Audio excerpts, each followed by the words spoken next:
Jika berbicara tentang firman Tuhan, kita harus berpegang pada perintah di Yesaya 8 ayat 20. Carilah pengajaran dan kesaksian.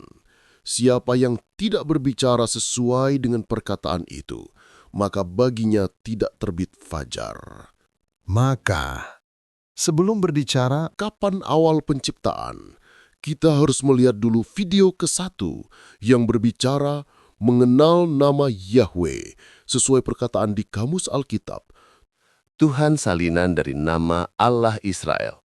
yaitu Yahweh. Video kedua berbicara kunci pengetahuan sesuai perkataan di Lukas 11 ayat 52a. Celakalah kamu, hai ahli-ahli Taurat, sebab kamu telah mengambil kunci pengetahuan. Video ketiga berbicara mengenal bahasa Tuhan sesuai perkataan di Yohanes 8 ayat 43. Apakah sebabnya kamu tidak mengerti bahasaku? Sebab kamu tidak dapat menangkap firmanku. Dari ketiga video, seharusnya timbul pengetahuan tentang takut akan Yahweh, Allah Israel, yang beda dengan takut akan Tuhan yang bukan Allah Israel. Sebab Amsal 1 ayat 7 menuliskan, Takut akan Yahweh adalah permulaan pengetahuan, tetapi orang bodoh menghina hikmat dan didikan. Maka, berdasarkan pengetahuan takut akan Yahweh itulah, kita akan memperoleh hikmat sesuai perkataan di Amsal 9 ayat 10. Permulaan hikmat adalah takut akan Yahweh. dan mengenal yang Maha Kudus adalah pengertian. Amsal 4 ayat 7 menuliskan, permulaan hikmat ialah, perolehlah hikmat, dan dengan segala yang kau peroleh, perolehlah pengertian.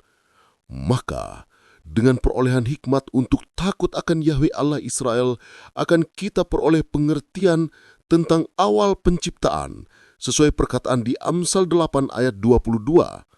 Yahweh telah menciptakan aku sebagai permulaan pekerjaannya, sebagai perbuatannya yang pertama-tama dahulu kala. Sebutan aku di Amsal 8 ayat 22 menunjuk ke siapa? Wahyu 4 ayat 11 menuliskan, Ya Tuhan dan Allah kami, Engkau layak menerima puji-pujian dan hormat dan kuasa, sebab Engkau telah menciptakan segala sesuatu, dan oleh karena kehendak-Mu, semuanya itu ada dan diciptakan. Sebutan Tuhan dan Allah kami menunjuk Allah Israel. Dari Kamus Alkitab kita tahu nama Allah Israel, Yahweh. Ulangan 6 ayat 4 menuliskan, Dengarlah hai orang Israel, Yahweh itu Allah kita, Yahweh itu Esa. Yesaya 44 ayat 6 menuliskan, Beginilah firman Yahweh, Raja dan Penebus Israel, Yahweh semesta alam. Akulah yang terdahulu dan akulah yang terkemudian, tidak ada Allah selain daripadaku.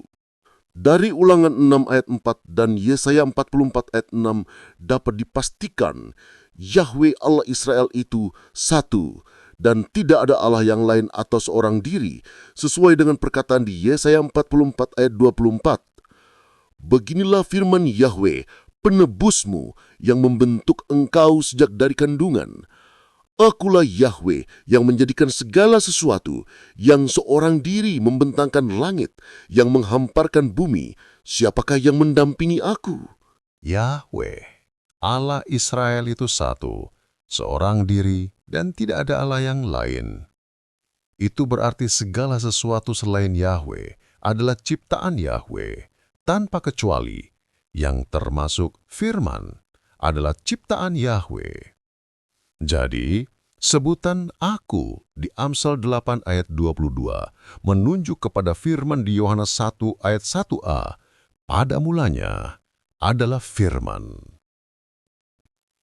Firman artinya kata-kata.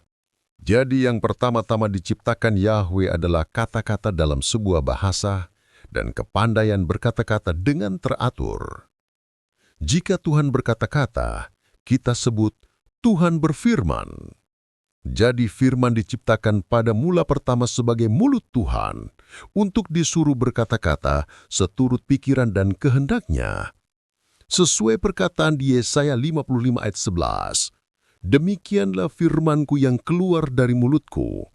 Ia tidak akan kembali kepadaku dengan sia-sia, tetapi ia akan melaksanakan apa yang kukehendaki, dan akan berhasil dalam apa yang kusuruhkan kepadanya."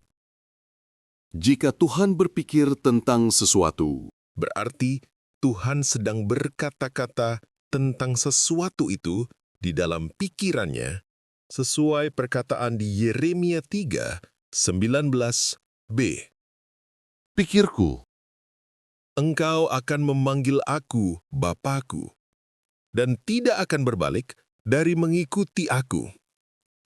Jadi kata-kata Yahweh berasal dari dalam pikiran Yahweh, berarti selalu ada bersama-sama dengan Yahweh, di dalam pikiran Yahweh.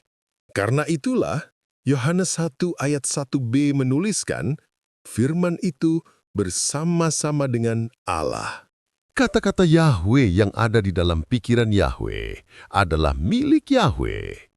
Maka hanya Yahweh sajalah satu-satunya oknum yang bisa berkata-kata dengan kata-kata miliknya, seturut pikiran dan kehendaknya. Karena Yahweh selalu berkata-kata melalui firman sebagai mulutnya, Maka firman selalu mewakili pikiran dan kehendak Yahweh. Jadi, firman selalu berarti firman Yahweh atau firman Allah. Karena itulah, Yohanes 1 ayat 1c menuliskan, firman itu adalah Allah. Amsal 8 ayat 23 menuliskan, "Sudah pada zaman purbakala aku dibentuk pada mula pertama sebelum bumi ada." Perkataan "sebelum bumi ada" adalah tanda petunjuk untuk menerangkan bahwa Yohanes 1 ayat 1 terjadi sebelum Kejadian 1 ayat 1. Jadi, awal penciptaan dimulai dari Yohanes 1 ayat 1a. Pada mulanya adalah firman, sesuai dengan pengajaran dan kesaksian di Amsal 8 ayat 22 dan 23. Selanjutnya, di Yohanes 1 ayat 2, firman disebut ia, untuk menunjukkan bahwa firman di Amsal 8 ayat 23 dibentuk sebagai pribadi, dalam bentuk seorang malaikat sebagai utusan Yahweh untuk berkata-kata bagi Yahweh, sesuai perkataan di Keluaran 23 ayat 20a. Sesungguhnya, aku mengutus seorang malaikat berjalan di depanmu. Di Yohanes 1 ayat 14a tertulis, firman itu telah menjadi manusia tanpa menyebut nama. Tujuannya agar umatnya tetap berpikir dan berbicara sesuai dengan pokok kalimatnya, yaitu firman, bukan manusianya. Tanpa nama, supaya umatnya mengerti walau yang berucap Yesus. Sebenarnya Yahweh yang berbicara melalui firman, yaitu roh Yahweh yang ditaruh ke atas Yesus, sesuai perkataan di Yesaya 42 ayat 1b. Aku telah menaruh rohku ke atasnya, supaya ia menyatakan hukum kepada bangsa-bangsa. Maka genaplah firman-Nya di Yesaya 52 ayat 6. Sebab itu, umatku akan mengenal namaku, dan pada waktu itu, mereka akan mengerti bahwa akulah Dia yang berbicara, ya, aku. Karena itu, di Yohanes 12 ayat 48, Yesus membedakan antara dirinya dengan perkataannya, yang adalah firman. Maka Yesus menyebut dirinya anak manusia, yang artinya firman yang telah menjadi manusia, dan menyebut perkataannya, yaitu firman, dengan sebutan anak, sesuai Amsal 8 ayat 30a. Aku ada sertanya sebagai anak kesayangan. Sebutan aku di Amsal 8 ayat 30a Menunjuk kepada firman di Yohanes 1 ayat 1a. pada mulanya adalah firman. Jadi, sebutan anak Allah di Yohanes 1 ayat 34, Yohanes 10 ayat 36, dan di Matius 16 ayat 16, artinya firman Allah. bukan anaknya Allah. Sesuai dengan maksud kedatangan Yohanes di Yohanes 1 ayat 6 dan 7 untuk bersaksi, supaya oleh Yohanes semua orang menjadi percaya kepada firman, yang adalah kata-kata Yahwe yang diucapkan melalui anak manusia, yaitu firman yang telah menjadi manusia di Yohanes 1 ayat 14a, tanpa disebutkan namanya, agar umatnya tetap berpikir dan berbicara sesuai dengan maksud kedatangan Yohanes, yaitu supaya semua orang percaya kepada firman yang adalah kata-kata Yahwe sebagai terang yang sesungguhnya. Sesuai perkataan di Yohanes 1 ayat 9, terang yang sesungguhnya yang menerangi setiap orang sedang datang ke dalam dunia. Karena itu, di Yohanes 1 ayat 26b, Yohanes berkata, Tetapi di tengah-tengah kamu berdiri dia yang tidak kamu kenal.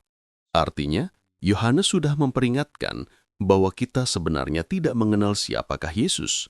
Sebab, Yesus adalah firman yang telah menjadi manusia, sedangkan firman adalah permulaan ciptaan Yahwe sesuai Amsal 8, 22 dan 23. Jadi, Yesus adalah permulaan ciptaan Allah. sesuai perkataan di Wahyu 3 ayat 14. Dan tuliskanlah kepada malaikat jemaat di Laodikia, inilah firman dari Amin, saksi yang setia dan benar, permulaan ciptaan Allah. Jadi Amin adalah firman yang telah menjadi manusia, di Yohanes 1:14a. Maka, saat Yesus berkata, Aku, oknum yang dimaksud bisa berarti Yahwe, bisa firman, dan bisa juga Yesus, tergantung pada alur kalimatnya. Karena itu, semua kata ganti orang dan nama sebutan di Perjanjian Lama dan Baru harus dikembalikan ke nama oknumnya supaya jelas siapa yang dimaksud. Saat mencari nama oknumnya, itu seperti menebak teka-teki, karena firman-Nya memang ada di dalam Amsal dan teka-teki. Sesuai Mazmur 78 ayat 2. Aku mau membuka mulut mengatakan Amsal. Aku mau mengucapkan teka-teki dari zaman purbakala. Untuk itulah, Tuhan menyediakan kunci pengetahuan, yaitu namanya, Yahwe, untuk membuka rahasia teka-teki pada firman-Nya. Sesuai Amsal 18 ayat 10. Nama Yahwe adalah menara yang kuat, kesanalah orang benar berlari, dan ia menjadi selamat. Maka, di Mazmur 78:2, sebutan Aku menunjuk kepada Yahwe. Tetapi di Amsal 8:22 hingga 23 dan 30a, sebutan Aku menunjuk kepada firman dan sebutan Tuhan artinya Yahwe. Di Yohanes 10:30, sebutan Aku menunjuk kepada firman, sebutan Bapa artinya Yahwe. Di Yohanes 14:6, sebutan Aku menunjuk ke firman, sebutan Bapa artinya Yahwe. Sedangkan di Matius 11 ayat 10, Sebutan Aku artinya Yahwe. sebutan utusanku artinya Yohanes. Sebutan engkau artinya firman yang telah menjadi manusia. Kekeliruan dalam menebak siapakah nama oknum yang dimaksud pada ayat-ayat di Alkitab akan mengakibatkan kerajaan sorga diserong dari Tuhan Yahwe Allah Israel ke Tuhan lain yang bukan Allah Israel. Penjelasannya ada di PDF. Kontak WA nomor 0811 27 8725.